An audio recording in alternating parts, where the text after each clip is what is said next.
প্রত্যেককে স্বাগত জানাচ্ছি অত্যন্ত পছন্দের এই অ্যাস্ট্রোলজিক্যাল প্রোগ্রামে। এটা শুধুমাত্র একটি জ্যোতিষ অনুষ্ঠান নয়, এই অনুষ্ঠানে যেমন আলোচনা থাকে তেমন শিক্ষামূলক বিশেষ কিছু বিষয় তথ্য যেগুলো জানার সুযোগ আপনাদের রয়েছে, যেগুলো জেনে আপনারা ব্যক্তিগতভাবে ভালো আছেন, হয়তো আপনাদের মাধ্যমে অন্য কেউ জেনেছে তারাও ভালো থাকছেন, বা হয়তো যদি আপনারা জানান তাহলে তারা ভালো থাকতে পারেন।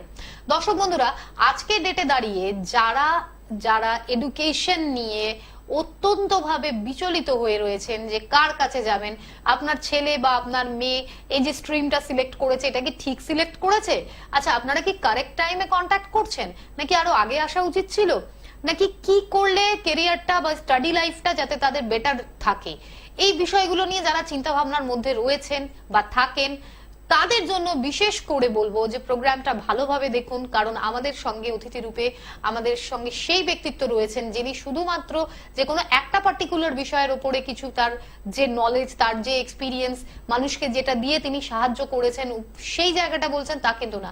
আমরা বারবারই শুনেছি তার কাছে এডুকেশনের, অর্থাৎ এক কথায় বলা যেতে পারে তিনি এই দিকে কিন্তু একজন পারদর্শী ব্যক্তিত্ব, বিশেষজ্ঞ। চলুন আমরা স্বাগত জানাই স্বনামধন্য অ্যাস্ট্রোলজার, স্বনামধন্য বাস্তুবিদ, হস্তরেখাবিদ, সংখ্যা তত্ত্ববিদ শ্রী ভৃগু অনাদিকে। তাকে স্বাগত জানিয়ে আজকের অনুষ্ঠান আমরা এগোচ্ছি। আপনাদের সঙ্গে আছি আমি আপনাদের বন্ধু সুপর্ণা। আপনাকে স্বাগত জানাচ্ছি দাদা। নমস্কার।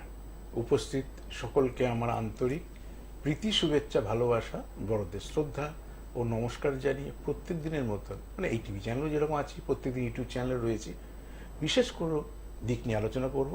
তবে আজকে মূলত আলোচনা শুধু আমাদের দিক নিয়ে নেই, আপনাদেরই জীবনযাত্রার দিক নিয়ে। আপনারা কি অসুবিধার মধ্যে রয়েছেন এই মুহূর্তে, রেজাল্ট বেরিয়েছে, কিছু কিছু পরীক্ষা চলছে, সিদ্ধান্ত নিতে পারছেন না কী ধরনের এডুকেশন করবো, বা সাবজেক্ট সিলেকশনটা আমার ক্ষেত্রে মাস্ট, কারণ আমার সন্তানটা এবার মাধ্যমিক পাস আউট হবে, কি সাবজেক্ট সিলেকশন করলে উচ্চ মাধ্যমিক পর থেকে আমি জেনারেল এডুকেশন করাবো কি প্রফেশনাল কোর্স করাবো, বা হতে পারে আপনি অন্য জমি জমা সংক্রান্ত সমস্যা রয়েছে, যে কোনো সমস্যায় থাকুন ফোন করুন। Date of birth, place of birth, time of birth দিয়ে পারফেক্ট। কারণ অন্য সময় নামে স্পেলিং নিই, বাবা নামের প্রথম অক্ষর নিই, মায়ের নামের প্রথম অক্ষর নিই, হাতের ছবি নিই, যেগুলো এখানে পাঠানো তো সম্ভব না। এখানে শুধু as per date of birth অনুসারেই বিচারটা করতে পারবো। আর বাদ বাকি সবটাই যখন পার্সোনাল দেখাবেন তখন অনলাইনে সব সমস্ত জিনিসগুলি তখন পরিষেবাটা দিতে পারবো নিশ্চয়ই। এবং তার জন্য আজকে আমরা যে বিষয় নিয়ে জানতে চলেছি দর্শক বন্ধুরা, এই যে আমি বললাম স্টাডিটা থেকেই শুরু করেছি, যে স্টাডি আপনার ছেলে মেয়ে হয়তো স্টাডি করছে কিন্তু আপনি ভাবছেন যে ঠিক স্ট্রিমটা নিয়েছে, তো আচ্ছা তাহলে আপনার কখন আসা উচিত ছিল, কোন ক্লাস থেকে এইটার গাইডেন্সটা নেওয়া দরকার, তাদের এই বিষয়ে একটু গাইডলাইন যদি দেন। প্রথমত বলি, সাবজেক্ট তো 2-4 বছর পর পরই ভাঙছে নানা রকম ভাবে। যেরকম ম্যাক্সিমাম এখনো স্কুল কলেজে আছে মাধ্যমিকের পর সাবজেক্ট সিলেকশন আসে। আমি এই বছরই পেলাম, এই বছর আমি 24-এ না 23-এ, এবার 24-এ তো পাস আউট হলো, 23-এ যারা 9-এ পড়েছে অলরেডি তাদের আর্টস সায়েন্স কমার্স ভাগ হয়ে গেছে অনেক স্কুল, তাদেরও পেলাম, ভালো লাগলো শুনলাম। আর সাবজেক্ট কমে যাবে এখনই, আর্টস সায়েন্স কমার্স মাঝে তো স্কুলগুলো তো অ্যাজ পার মানে রেজাল্টের ওপর আর্টস সায়েন্স কমার্স বিভক্ত করতো, বলতে এবার তা করেনি, কারণ সেই 90% 80% অ্যাভাব সায়েন্স দিচ্ছি, আর্টসের কভার, কিন্তু আমরা কি নেবো ডিসাইড আমরা করতে পারবো। কিন্তু মাধ্যমিকের পর আর কিন্তু সাবজেক্ট সিলেকশন করা যাবে না আঙ্কেল। তো অনেককে 9 সেট করলাম, 9 থেকে কমার্স ভাগ করে দিলাম, সায়েন্স ভাগ করে দিলাম, যার যার জন্য আর্টস মাধ্যমিকের পর করি সেরকম। এরপর দেখা যায় সবাই 9 থেকেই হয়তো হয়ে যাবে, একটা সংস্থাটা হয়েছে যখন, যেন অনেক স্কুল কলেজেরই হবে, নিয়মগুলো শুধু আলাদা আলাদা হয়। কিন্তু মাধ্যমিকের পর যাদের মূল, কারণ ধরুন আমি মনে করছি এটা সায়েন্স বেস এডুকেশন, কিন্তু ম্যাথ বেস সায়েন্স পড়তে হবে, বায়োলজি সায়েন্স বেস সায়েন্স পড়লে হবে না, কারণ বায়োলজির সঙ্গে ম্যাথের কোনো ডাইরেক্ট সম্পর্ক নেই, ইনডাইরেক্ট সম্পর্ক সবার সাথে সবার আছে। কিন্তু ফিজিক্স, কেমিস্ট্রি, ম্যাথের সাথে যে লিঙ্কটা রয়েছে, বায়োলজির সঙ্গে ম্যাথের কোনো ডাইরেক্ট সম্পর্ক নেই, ম্যাথের সাথে কম্পিউটার একটা সম্পর্ক থাকতে হবে। আবার বায়োলজি কম্পিউটার এই বোথ কখনো কম্বিনেশন হয় না, কারণ যখনই আমাকে ফোর্থ সাবজেক্ট কিছু দেবে, হয় আমাকে এদিকে কম্পিউটার নিতে হবে অথবা বায়োলজি নিতে হবে। অনেক বিশেষ করে ওয়েস্ট বেঙ্গলের বোর্ডগুলোর কম্পিউটার থাকে না বলে গড়ে হরি সবাই বায়োলজি নেয়, সবাই বায়োলজি নেয় মানে স্বপ্ন দেখতে আরম্ভ করে আমি অ্যাজ এ ডাক্তার হিসেবে সাকসেস পাবো। বায়োলজি নেয় মানে তো ডাক্তার হওয়া নয়। তা প্রত্যেকটা জিনিসকে ক্যালকুলেশন করে করে আমাদের এগোতে হবে এখন থেকে, যে কোন সাবজেক্ট আমার উইক, সেই সাবজেক্টটা যেভাবে রিকভারি করতে হবে যাতে ক্যারিয়ারটা তৈরি হয়। সুবর্ণ, নমস্কার, কে রয়েছেন? নমস্কার ম্যাডাম, আমার নাম হচ্ছে অভিরূপ বিশ্বাস। আচ্ছা, আমি ঢাকা থেকে বলছি। কার সম্বন্ধে জানছেন? আমার সম্বন্ধে বলুন। ডেট অফ বার্থ বলুন। এটা হচ্ছে 21/10/97। 21/10/97। কখন? 1997। হ্যাঁ, কখন? দুপুর 2:40। জন্মস্থান জন্মস্থান চাকদায়। চাকদাতে। আপনি নার্সিং হোম না হসপিটাল? বার্থটা, জন্মটা? নার্সিং হোমে। ওকে। 21 হুম অক্টোবর হুম 1997, হ্যাঁ রাইট। দুপুর 2:40 চাকদা। 2:40 চাকদা। চাকদার কোথায় হয়েছে? হসপিটাল, নার্সিং হোম না বাড়িতে? নার্সিং হোমে। Nursing home. প্রশ্নটা বলবেন। এটা কাজকর্ম সঙ্গে কেটে। আচ্ছা, দাদা মঙ্গলবার ছিল জন্মবার? হ্যাঁ দাদা, মঙ্গলবার। মঙ্গলবার। বলুন কি পড়াশোনা করেছেন, কোন সালে পাস আউট হয়েছে, সাবজেক্ট কি ছিল? আমার সাবজেক্ট ছিল যে বিএ, মানে পাশে করেছিলাম, বিএ পাশে করেছিলাম 2019 সালে, গ্র্যাজুয়েশন করেছি। 19, তার মানে এখন হলো 5 বছর। এই 5 বছর কি করছে? তারপর ফার্দার স্টাডি করেননি, তাই তো? না না না, তাহলে এই 5 বছর কি করছেন? আজ বলতে একটা প্রাইভেট কোম্পানিতে কাজ করছি। তা আপনি কি জানার বিষয় যে আমি এই এডুকেশন থেকে বড় কোনো চাকরি পাবো কিনা, এইটাই প্রশ্ন, নাকি চাকরি হবে না ব্যবসা হবে, কোনটা করলে ভালো হয়? অ্যাডভাইসটা কি চাইছেন বলুন? আমার কোনটা করলে আমার ভালো হয়। আচ্ছা, রাশি লগ্ন জানেন না? একটু সে বলে দেবো আপনাকে। প্রথমত বলেই দিই আগে। প্রথমত রাশি মিথুন রাশি, আর লগ্নটা কুম্ভ হচ্ছে আপনার লগ্ন। এখানে খারাপ গ্রহটা জানেন কোন গ্রহটা খারাপ? সেই গ্রহটা কি চাকরি দেখে? রবি নিচস্থ। রবি হচ্ছে মান, সম্মান, খ্যাতি, প্রতিপত্তি, প্রতিষ্ঠাকারক গ্রহ। এই চাকরির জীবনে সারা জীবনও যদি লড়েন, কোনোদিন উপযুক্ত চাকরি পাবেন না। এক কথা যেটা আমি আপনাকে বুঝিয়ে দিচ্ছি, কেন 97 আমাদের 2-4 বছরের মধ্যে যদি জীবনে দাঁড়াতে না পারি, আমাদের জীবনটা দাদা ভাই অনেক পিছিয়ে যাবে। তো একটা রাস্তা অফ, মানে আমার পৃথিবীতে সব রাস্তা অন্ধকার, এটা হতে পারে না। কোনো না কোনো রাস্তা আমাদের ভালো। এখানে আমার দুটো মাইনাস, একটা রবি নিচস্থ আর বৃহস্পতিটা নিচস্থ আছে। হতেই পারে প্রত্যেকটা মানুষের জীবনে কিছু না কিছু খারাপ থাকে, যেগুলো ভালো আছে। যেমন বুধটা সব থেকে ভালো, বুধে অ্যাজ এ বিজনেসম্যান হিসেবে প্রতিষ্ঠা নেয়। কিন্তু মুশকিল কি, রবি খারাপ থাকলে ভীতি আসে। ভীতি মানে চাকরি জীবনে সোর্স অফ ইনকাম যাই হোক একটা লিমিটেশন থাকবে, এটার মধ্যে সীমাবদ্ধ। এই লাইফলিডটা করতে আপনার পছন্দ করে, সেখান থেকে বেরিয়ে এসে ঝুঁকি নেওয়ার মতন প্রবণতাটা কম থাকবে। কেন? যেহেতু রবিটা বুধের সঙ্গে এত নিচস্থ। এটাই যদি বৈশাখ মাসে জন্ম হতো, এটা কার্তিক মাস বলে, বৈশাখ মানে মেশে যদি আপনার রবিটা হতো, সেখানে রবি বুধ বুধের যোগ প্লাস পয়েন্ট। তাহলে আপনি সোর্স অফ ইনকাম একাধিক, চাকরি করেও ব্যবসা করতে পারতেন। এখানে ভবিষ্যতে অ্যাজ এ বিজনেসম্যান হিসেবে প্রতিষ্ঠা পাবেন। ভালো থাকুন, আর এই গ্রহ দুটোর প্রতিকার করুন। ভালো থাকুন। আমরা আলোচনার একটু এগোবো। প্রচুর ফোন কলস যেগুলো আসতে থাকবে আমরা জানি, সেই ফোন কলসও আমরা নেব, আর পাশাপাশি আমাদের আলোচনা যেটা রয়েছে আমরা সেদিকেও এগোবো। যেখানে ছিলাম দাদা, যে কোন ক্লাস থেকে এক্স্যাক্টলি এটা গাইডলাইনটা নেওয়া এখন তো যত ছোট থাকবে তত সুবিধা। কিন্তু ধরো আমি মাধ্যমিক দিয়েছি, তাহলে এখন মাধ্যমিকের পর সাবজেক্ট সিলেকশন মাধ্যমিকে যাবো, সে জানেই না। আজকে ফার্স্ট টাইম প্রোগ্রামটা দেখলাম, তা ঠিক সেরকম। ধরো মুশকিল মাধ্যমিকের পর কোথায়, ধরো যে মাধ্যমিকের পর যে সাবজেক্ট খারাপ হয়ে গেছে সেটা তো ফিরে পাওয়া যাবে না। যে সাবজেক্ট গুলো পড়ে রয়েছে তার মধ্যে আমাকে সাবজেক্ট সিলেকশন করতে হবে। কিন্তু মাধ্যমিকের আগে হলে কি হয়, যে সাবজেক্ট উইক, আমি ধরো মনে করছি এই ম্যাথামেটিক্স নিয়ে এডুকেশনটা রাখা উচিত, আর্টস পড়ুক, কমার্স পড়ুক, সায়েন্স, কথার কথা বলছি, কিন্তু একটা ম্যাথটাই তার কেটে গেল মাধ্যমিকে, তখন তো মাধ্যমিকের পর ম্যাথের আউটপুট পাবো না। এই অ্যাঙ্গেলে আগে থেকে প্রোটেকশন দিলে, আগে থেকে এলে সেই যেটা নিয়ে কেরিয়ার হবে সেই গ্রহটাকে বুস্ট আপ করা যায়। এই হচ্ছে বেসিক ডিফারেন্স। নমস্কার, বলবেন। হ্যালো, আমি হাওড়া থেকে বলছি। আমি আমার মেয়ের সম্পর্কে জানতে চাই। বলুন। মেয়ের নাম জন্ম তারিখ? জন্ম তারিখ হচ্ছে 7। রিপিট করুন, আরেক কি বললেন? হ্যাঁ, তারপর? হ্যালো, হ্যালো, কোনোভাবে সমস্যা হয়েছে। আমরা একটু জানিয়ে রাখি, কন্ট্যাক্ট করছেন যারা যারা চেম্বারের জন্য চেষ্টা করছেন, তারা পাচ্ছেন কোন নাম্বারে 9830143766 এ আপনারা ফোন করে নামের বুকিং করিয়ে আপনারা প্রত্যেক সপ্তাহের বুধবার পেয়ে যাচ্ছেন রাসবিহারী এভিনিউ, প্রত্যেক বৃহস্পতিবার, শনিবার, রবিবার খড়দায়, প্রত্যেক শুক্রবার শিয়ালদায় আপনারা সুযোগ পাচ্ছেন। এর বাইরে যদি অনলাইন মনে হয় যে যোগাযোগ করতে চাইছেন, তাহলে একই ফোন নাম্বারে ফোন করে সেটা জানালে আপনারা পাচ্ছেন হোয়াটসঅ্যাপ নাম্বার। সেই নাম্বারে পাঠিয়ে দিন নিজের নাম, আপনি যে বিষয়ে জানার আগ্রহ আপনি রাখছেন সেই বিষয়টি, আপনার যে দুটি হাতের ছবি সেটি, আপনার জন্ম ডেটা, গার্জিয়ানের নামের প্রথম অক্ষর, আর যে ফিজ সেটা পাঠিয়ে দেওয়ার 48 ঘন্টার ভিতরে আপনারা নিজেদের জিজ্ঞাসার যেটা উত্তর সেটা আপনারা জানবেন। দর্শক বন্ধুরা, আমাদের অনুষ্ঠান চলছে, আলোচনা চলছে, আর আপনাদের প্রশ্নও থাকছে। নমস্কার। হ্যালো, হ্যাঁ বলুন, কে বলছেন? হ্যাঁ বলুন, কার সম্বন্ধে জানছেন? হ্যাঁ, আমার ছেলের সম্বন্ধে জানবো। ছেলের জন্ম তারিখ, ছেলের নামটা নামটা, হ্যাঁ নামটা প্রথমে। 1993। আচ্ছা নামটা একবার বলুন। হ্যাঁ, আমার নামটা বলবো? ছেলের নাম, হ্যাঁ, ছেলের নাম নিতাম সাহা। এবারে জন্ম তারিখটা রিপিট করুন। হ্যাঁ, 20 মার্চ কতই 1993। মার্চ? 20 মার্চ, তাই তো? হ্যাঁ 20 মার্চ, হ্যাঁ হ্যাঁ হ্যাঁ 19 20 মার্চ। আর ইয়ারটা কত? 1993।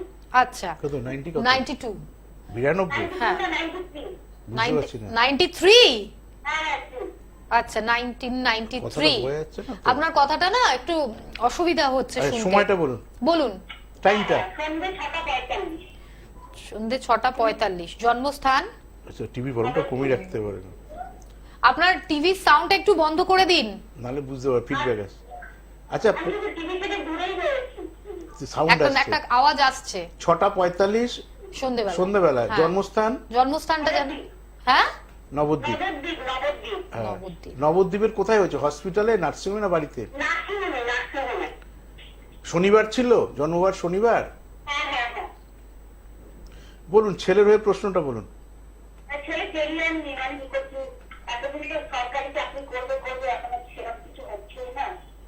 মানে সরকারি চাকরি না হলে আর জীবনে কিছু করবে না, এটাই ভেবে রেখেছে নাকি? না না, ওরকম করেছিল, কিন্তু এখন তো আর কি বলে এমনি একটা পার্ট টাইম আর করছে এক জায়গায়। কি বেসিক এডুকেশন কি করেছে? হ্যাঁ, এডুকেশন হচ্ছে ইকোনমিক্স, কি বলে মাস্টার ডিগ্রি করেছে। ইকোনমিক্স তো ভালো সাবজেক্ট, বুদ্ধ যে ষষ্ঠে। ইকোনমিক্স মানে ম্যাথ বেস এডুকেশন, কিন্তু ওর যায় না তাই। কন্যা লগ্ন, আপনার ছেলের হচ্ছে বলে দিই আগে, কন্যা হচ্ছে লগ্ন। এর না কথা বলছি, এই ইকোনমিক্সটা না, এটা হচ্ছে কমার্স বেস এডুকেশন বলা হয়। ইকোনমিক্স যদিও সায়েন্সে, আজ সায়েন্সের ইকোনমিক্স কোনো কাজে লাগে না। ওর তো উচিত ছিল, যদি করতে হতো, আমি এই কমার্সই পড়লাম তাহলে এমবিএ করা উচিত ছিল। এটা রাস্তা বোঝানোর জন্য বলছি। আর একটা, যদি আমি এখান থেকে সায়েন্স পড়াতাম তাহলে ওকে ইঞ্জিনিয়ারিং পড়ানো উচিত ছিল। শুক্রটা সব থেকে ভালো গ্রহ। শুক্র হচ্ছে অ্যাম্বিশন। কেন, কোথায় শুক্র রয়েছে? মিনে রয়েছে। আপনি কতটা বুঝবেন জানি না। মিন হচ্ছে লগ্নের সপ্তম, সপ্তম হচ্ছে পজিটিভ প্রাপ্তি। আমার সন্তানের কিসে প্রোগ্রেস করবে, মানে কিভাবে উন্নতি হবে, তাহলে সেটা শুক্র দেখবে। শুক্র কি করে? অ্যাম্বিশন করে গ্রহ। এই জন্য বললাম যে একটা লোকের অল্প বয়সে সময় যেখান থেকে রাস্তা দেখাতে সুবিধা, আর যার এডুকেশন কমপ্লিট হয়ে গেছে তার সেই আউটপুটটা সেইভাবে সে কোনোদিন পাবে না। এর ছকটা হচ্ছে ম্যানেজমেন্টের ছক। কারণ কমার্স বিজনেস করলে ম্যানেজমেন্ট বুধ দেখে, আর হচ্ছে সায়েন্স বিজনেস করলে শুক্র ইঞ্জিনিয়ারিং দেখতে হবে। শুক্রটা সব থেকে ভালো ছিল, যেটা ইঞ্জিনিয়ারিং পড়েনি বলে ভুলে যায়। তবে এখান থেকে কিন্তু এই মুহূর্তে কাছাকাছির মধ্যে, কারণ রাহু নিচস্থ, কেতু নিচস্থ। কেতু কোথায় রয়েছে?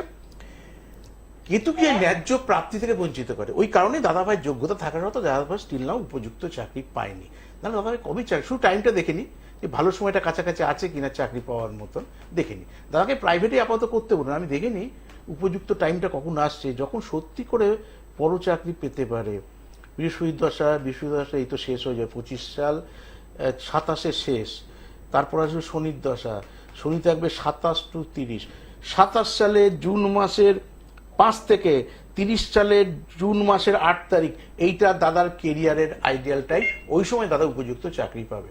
ভালো থাকুন মা।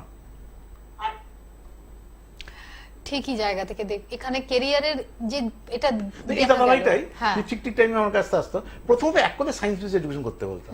সায়েন্সে কি রাখতাম একটু আগে আলোচনা করছিলাম, কি করতাম? ফিজিক্স, কেমিস্ট্রি, ম্যাথ রাখতাম। বায়োলজি তো প্রশ্নই নেই, কম্পিউটার করতাম।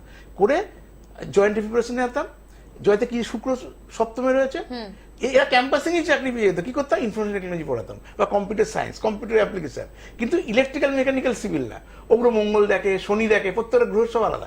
এমন শুক্র বেশি এডুকেশন দিতাম।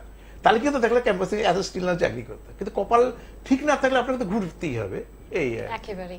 তাই জন্যই দর্শকদেরকে আমরা বলবো যে আজকে আমরা যে বিষয়ের মধ্যে আলোচনার মধ্যে রয়েছি, এই এডুকেশন নিয়ে, হায়ার স্টাডিজ যারা করছেন তাদের ক্ষেত্রেও বলা যে আপনারা যারা হায়ার স্টাডিজ করছেন তারাও যদি ঠিক ঠিক একটু জেনে নেন, একটা গাইডলাইন নিয়ে নেন, আপনাদের এই হায়ার স্টাডিজ আগামী দিনে আপনাদের কতটা সাহায্য করবে সে বিষয়ে আপনারা অনেকটাই কিন্তু নিশ্চিন্ত হয়ে এগোতে পারেন।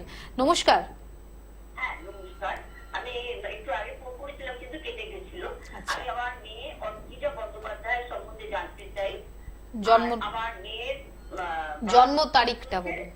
ডেট অফ বার্থ হচ্ছে 1 সেপ্টেম্বর 1998। আচ্ছা, সময় হচ্ছে সকাল সেপ্টেম্বর 7:51 1900 কত? 98। হাওড়া 1958? 98। তাই বল। সকাল 7:51। 9-8 এক মিনিট দাঁড়ান আপনি। 7:51 সকালবেলা। হ্যাঁ, সকাল 7:51। জন্মস্থান? হাওড়া হসপিটাল। আচ্ছা, কি প্রশ্ন? আগে দেখি। প্রশ্ন হচ্ছে যে 1 সেপ্টেম্বর 1998 মঙ্গলবার ছিল জন্মবার। হ্যাঁ, একদম ঠিক আছে। হ্যাঁ বলুন। মঙ্গলবার। হ্যাঁ প্রশ্নটা বলুন এবার। প্রশ্নটা হচ্ছে যে আমি চাইছি যে 24-এর শেষ অথবা 25-এর প্রথমের মধ্যে আমার মেয়ের বিয়ে দিতে চাই। এর জন্য কিন্তু আমি একটু রেমেডি করেওছিলাম, আমার এখানকার কাছাকাছি যা ছিল প্রবলেম, কিন্তু মেয়েকে তো আমি রাজি করাতেই পারছি না। এই জন্য আমি খুব হতাশ হয়ে যাচ্ছি। এটার জন্যই ফোন করেছি। বুঝতে পেরেছি। রাজিটা একটা আলাদা জিনিস। ধরুন অনেকে মেয়ে রাজি হয় না, বিয়ে এক জিনিস। জ্যোতিষ আপনি কি করতে, রাজি করানোর জন্য কোনো প্রতিকার হয় না, কিন্তু বক্তব্য হচ্ছে তারও একটা অ্যাপ্রোপ্রিয়েট টাইম আছে পরের দিন যখন কেরিয়ার করার। কেউ পড়াশোনা করতে চায় না, কিন্তু আমরা ছেলেটাতে করাই। কিন্তু বিয়েটা যখন বড় হয়ে যায় না, তখন সংসার করানোটা রাজি জোর করে করানো যায়, নিজস্ব চেতনাটা ততক্ষণে বৃদ্ধি করবে। এমনি শনি নিচস্ত, শনি নিচস্ত থাকলে কি হবে, কোনো এক সময় মেষে রয়েছে, তো মেষ মানে ভেড়া, মানুষ ভেড়া হয় না, সিম্বলিক। যখন বুঝতে পারবে তখন ভাবে অনেকটা সময় জীবন থেকে আমার চলে গেল। এমনি কতটা ঘর করতে হবে সেটা সন্দেহ হচ্ছে, ও বুঝতে পারছে না, আপনি বুঝতে পারছেন। কেন? মঙ্গল নিচস্ত, শনি নিচস্ত। শনি কোথায় নিচস্ত? অষ্টমী নিচস্ত। তার মানে ওর ভাগ্য বিপর্যয় তখন ঘটবে, সেই সময় সিদ্ধান্ত নেবে যে সময়টা ওর ঘর হবে না। কিন্তু আপনি ভেবে কিছু করতে পারবেন না। জ্যোতিষী দেখি প্রতিকার করেছেন বললেন যে কোথায়, যাই হোক সেটা আপনার ব্যক্তিগত ব্যাপার। যদি প্রতিকার করে থাকেন ওর সুবুদ্ধি সম্পূর্ণ জাগ্রত হবে, ও সঠিকভাবে ঘর পাবে। যদি সঠিক প্রতিকার না হয়ে থাকে ও সুবুদ্ধি জাগ্রত হবে না, কেন মঙ্গল নিচস্থ রয়েছে। আমি হলে অল্প বয়সে কেরিয়ার করার কথা বলতাম, লেট হলো সাকসেস হতে। শনিটা যেহেতু খারাপ রয়েছে, কিন্তু মঙ্গল খারাপ রয়েছে মানে ঘরটা হওয়াটা ওর ক্ষেত্রে ডিফিকাল্ট, কারণ অ্যাডজাস্টমেন্টের বহু সমস্যা হয়। ঘর অনেক কারণে হয় না। মা বাবা তো অনেক কিছু বলে, আমরা সন্তানরা কি রাগ করি, রাগ করলে মায়ের সঙ্গে থাকি, কিন্তু শাশুড়িকে কি অ্যাডজাস্ট করার মধ্যে প্রবণতা অনেক কম থাকবে। কেন? শনির চতুর্থে রয়েছে, কর্কটে রয়েছে শুক্র, বুধ, মঙ্গল। কার চতুর্থে? শনির চতুর্থে। তার মানে ওর যে গোয়ার্তমি থাকবে, ও যেটা ডিসাইড করবে সেটা হবে। এইটা পরবর্তীতে মা সহ্য করবে, সেটা কিন্তু শাশুড়ি মা সহ্য করবে না। ওই কারণে ভবিষ্যতে ডিভোর্সটা হবে। ভালো থাকুন, সাবধানে থাকুন, ভালো জ্যোতিষী দেখিয়েছি যখন নিশ্চয়ই ভালো হবে। দর্শকদেরকে বলবো, আমরা যারা কন্ট্যাক্ট করছেন তারা টেলিভিশনের পর্দায় কিন্তু পুরো ডিটেইলটা দেখতে পাচ্ছেন। অবশ্যই নামের বুকিং প্রথম কাজ করে নিয়ে তারপর যদি অনলাইন আপনারা আসতে চান, সেক্ষেত্রেও কিন্তু এই ফোন নাম্বারটার মাধ্যমেই আপনারা অনলাইন কন্ট্যাক্ট করার সুযোগ পেয়ে যাচ্ছেন। নমস্কার। নমস্কার, আমি কসবা থেকে বলছিলাম। আচ্ছা, আমি আমার ছেলের সম্বন্ধে একটু জানতে চাই। বলুন। ছেলের নাম? ছেলের নাম হচ্ছে তপব্রত বসু। জন্ম তারিখ? জন্ম তারিখ হচ্ছে 24শে মার্চ 1986। 24শে মার্চ 1986। আচ্ছা, কখন? সময় হচ্ছে বিকেল 4:41। কোথায়? জন্মস্থান কলকাতা। কলকাতা। বিকেল 4:41, জন্মস্থান কলকাতা। কোথায় হয়েছে? হসপিটাল, নার্সিং হোমে? শুনতে পাচ্ছেন? হ্যাঁ হ্যাঁ। কোথায় হয়েছে? হসপিটাল না নার্সিং হোম? সম্বন্ধে আর কোনো ভাড়া টাড়া কোথায়? আর আয়ু সম্বন্ধে জানতে চাই। কোথায় হয়েছে? হসপিটাল না নার্সিং হোম? হসপিটালে। 24শে মার্চ 1986। সোমবার ছিল জন্মবার? সোমবার ছিল? হ্যাঁ, সোমবার। ঠিক। তাহলে একটা প্রশ্ন হচ্ছে শরীর স্বাস্থ্য, দ্বিতীয় প্রশ্ন হচ্ছে কি একটা বেশ বললেন, শরীর স্বাস্থ্য কোনো ভাড়া টাড়া আছে কিনা, আর ওর আয়ুকাল কত? ঠিক ঠিক ঠিক। ওর সিংহ রাশি, সিংহ লগ্ন। আচ্ছা, চলে আসি, কোনো বিপদ আপদ আছে কিনা। সপ্তম হচ্ছে বুধ বৃহস্পতি। আচ্ছা, শুক্র অষ্টমে রয়েছে, শনিটা খারাপ হয়েছে জন্মকালীন। বিপদ আপদ তো অবভিয়াসলি আছে। এখন থেকে 3.5 বছর, এখন থেকে 3 বছর 7 মাস 12 দিন, এইটুকু টাইম যদি ওভারকাম করতে পারে, আর বড় কোনো সমস্যার মধ্যে এই মুহূর্তে দাদা ভাই আর পড়বে না। বাইক টাইক চালানোর অভ্যাস থাকলে এগুলো একদম বন্ধ। সাঁতার, জলপথকে অ্যাভয়েড করতে পারবেন, বাই রোডে পারলে যাবে। জনবহুল জায়গায়, ট্রেন, ট্রাম, বাস, ফ্লাইট, জনবহুল জায়গায় চড়তে বলবেন। 1:1 যাতে কোনো গাড়ি ড্রাইভ না করে, নিজে বাইকে না বসে, কাউকে বাইক চালাতে কারোর পিছনে যেন চেপে না বসে, এইগুলোর সতর্কতা অবলম্বন। কারণ শনিটা দাদাভাই খারাপ রয়েছে, কিন্তু মঙ্গলের ক্ষেত্রে শনি কোথায়? 1, 2, 3 চতুর্থে রয়েছে, আর মঙ্গলটাও রয়েছে তারপরের ঘরটায়। এই দুটোর কম্বিনেশনটা দাদাভাইয়ের ক্ষেত্রে খারাপ। আদারওয়াইজ শরীর স্বাস্থ্যে বড় কিছু হওয়ার কিছু নেই, কারণ যা হবে রোগ তো হতেই পারে। আমি তো ডাক্তারের কাছে ওভারকাম করবো। দুরারোগ্য ব্যাধি হবে কিনা সেটা প্রশ্ন হতে পারে, কিন্তু এখান থেকে কোনো দুরারোগ্য ব্যাধির কিছু নেই। আর এই না না না না, ওটা নিয়ে ভাবা নেই। এই 3.5 বছর যদি ওভারকাম করতে পারে তাহলে আশা করি দাদার এই 3.5 বছর, তার মানে ধরুন 24 সাল থেকে 28 সাল ধরে নেন, 28 সাল পর্যন্ত এইটুকু টাইম যদি ওভারকাম করতে পারে তাহলে দাদা অনেকটা সময় রান করবে। ভালো থাকুন দিদি ভাই। আর আয়ুষ্কাল ওই তো বললাম পরমাই তো ঈশ্বরকে বলে, ঈশ্বর হাসে, সাধারণ মানুষ বলে না ওপর থেকে হাসে। আমার সৃষ্টি আমি সব সেট করি, তুই বলার কে? তা জন্ম আর মৃত্যু যেটা জ্যোতিষের নিয়ন্ত্রণে নয় সেটার বাইরে সব ভাবতে হবে। যে কদিনই বাঁচে, ধরুন 37 বছরও বাঁচবে কিনা সন্দেহ আছে না। আর কালকে ভোটে কে জিতবে কেউ জানি, আজ ডিক্লেয়ার হয়ে গেছে। তাহলে আজকের দিনটা আগে 37 বছর জীবন বড় স্প্যান, আগে ওভারকাম করি, ঠাকুর করে ভালো থাকি, আবার নতুন করে লাইফের কথা ভাববো। যায় দিন ভালো আসে দিন খারাপ, মারা ওই জন্য সঞ্চয় করতে বলতো। তাহলে 37 বছর নিয়ে সন্তুষ্ট থাকুন। যদি 37 বছর পর আবার নতুন সূর্য দেখি, আবার যদি ভালো একটা সরকার আসে আগামীতে, নতুন করে ভারতবর্ষকে নিয়ে ভাববো। ঠিক সেরকম প্রত্যেকটা দিন নতুন নতুন করে ভাঙা। ঘুমাচ্ছি, সারাদিনের ঘুম বিশ্রাম, সারা জীবনের বিশ্রাম, দ্যাট ইজ মৃত্যু। কোনো এক সময় হবে, যেটা নিয়ে বিচলিত হওয়ার কিছু নেই। কিন্তু আজকের দিনটা আমাকে এনজয় করতে হবে। আজকে ভোটের দিন, আজকেই ভোটটা দিতে হবে, আজকেই সরকার করতে হবে, আজকেই পরীক্ষার রেজাল্ট ফার্স্ট হতে হবে, আজকেই চাকরি অ্যাপ্লাই করতে হবে। কাল বলে কোনো শব্দ নেই। যা হয় না, যা নয় হয় না, তার 90 তো হয় না। কে আছেন ফোনে? হ্যালো, হ্যালো, হ্যাঁ বলুন। হ্যাঁ আমি এর সম্বন্ধে জানতে চাই। বলুন আপনার নাম, পূজা দাস, জন্ম তারিখ, 14/1/1995, কখন? 10:17 AM। 14/1 হ্যাঁ 1995, 95। হুম, হ্যাঁ হ্যাঁ হ্যাঁ, হ্যাঁ, সময় 10:17 সকাল। 10:17 AM। সকাল জন্মস্থান? 10:17। জন্মস্থান পশ্চিম মেদিনীপুর। বাড়িতে না nursing home nursing hospital? Hospital. Nursing. Okay. 14 জানুয়ারি 1995 শনিবার ছিল দিদিভাই। হ্যাঁ হ্যাঁ হ্যাঁ, বলুন, প্রশ্নটা বলুন। হ্যাঁ আমি জানতে চাইছি যে মানে বিয়ে, আমি আনম্যারিড, বিয়ে কবে হবে, কেমন হবে, লাভ ম্যারেজ, ওটা নিয়ে আর কি একটু যদি বলেন। কন্যা লগ্ন, রাশি বৃষ রাশি, এগুলো জেনে রাখেন, যা আশা করি জানেন। বৃষ হচ্ছে রাশি, বলছেন বিশ্বরাত্রি? বৃষ রাশি, কন্যা হচ্ছে লগ্ন। কন্যা লগ্ন তো নয়, আমার মীন লগ্ন। হ্যাঁ, মীন লগ্ন, সরি মীন লগ্ন, কন্যার অপোজিট মীন লগ্ন। আচ্ছা, এইখানে 1 2 3 4 5 6 মাঙ্গলিক রয়েছে, শুনেছেন আশা করি। রাশি থেকে চতুর্থে, লগ্ন থেকে হচ্ছে ষষ্ঠে, সিংহের মঙ্গল রয়েছে। মাঙ্গলিক, এই মাঙ্গলিকটা কাটিয়ে নেবেন, এটা কিন্তু মেন। মাঙ্গলিক খারাপ থাকলে কি হয়, মাঙ্গলিকটা থাকলে সব জায়গায় স্বামী মৃত্যু হয় না, স্বামী একমাত্র অষ্টমে থাকলে হয়, দুর্ঘটনাজনিত কারণে অ্যাক্সিডেন্টাল ডেথ হয়। এটা বৈধব্যযোগের ছক না, এটা হচ্ছে বিভব বিচ্ছেদের ছক। দু সাইড থেকে রয়েছে, কারণ একটা লগ্ন থেকে রয়েছে, মিন থেকে আপনি সিংহ গুণেন ষষ্ঠে, আর বৃষ থেকে আপনি গুণুন চতুর্থে। তাহলে এইটার দিকে গুরুত্ব দিয়ে আফটার 6 মান্থ, যেদিন মাঙ্গলিকটা কাটাবেন তার 180 দিন পর থেকে আপনার ছক। বলছি যে অ্যাকচুয়ালি আমার তো বিয়ে করার কোনো ইচ্ছেই নেই, মানে আমি জানতে চাইছি দিদিভাই, এগুলো না রিলেটেড শব্দ। একটা কথার কথা, ঠিকমতো ইচ্ছে নেই। আরে আমার কথাটা শোনেন কি বলতে, যে ধরুন আমার দুর্ঘটনার যোগ আছে, তার মানে বিবাহ বিচ্ছেদ শব্দটা, ধরুন যার সন্তান হবে না তার কোনোদিন হবে, তাকে অন্য শব্দ বলা হয়। সন্তান থাকলে তবে সন্তান নষ্ট হওয়ার সম্ভাবনা থাকে। তো বিবাহ বিচ্ছেদ যখন শব্দটা আছে, তা যার বিয়ে হয় তারই তো দিদিভাই বিচ্ছেদ হয়। যার বিয়ে হবে না তাকে অন্য শব্দ বলা হবে, যেমন সন্তান না হলে অন্য কথা বলা হয়, সে কথাটা উচ্চারণ করছি না। ঠিক আপনার এটা বিবাহ রিলেটেড ছক, দ্যাট ইজ, তাই তো বিচ্ছেদ হবে। বিবাহ যদি নাই থাকে তাহলে বিচ্ছেদের তো প্রশ্ন নেই, এটা লজিক বলছি। তাহলে এটা টুডে টুমরো, সে 50 বছর বয়সে যদি মৃত্যু হয়, তখন তার আগের দিনও দেখবেন আপনি একদিনের জন্য ঘর করতে হবে। অর্থাৎ ঘরটা হওয়াটা ডিফিকাল্ট। ওই যে ছকটা বিচার করে, অ্যাজ পার রাশি লগ্ন, আপনার রাশি লগ্নটা কি, তার রাশি লগ্নটা কি, সেইগুলো বিচার করে তারপরে বিয়ে করবেন, আশা করি ভালো হবে। ভালো থাকবে।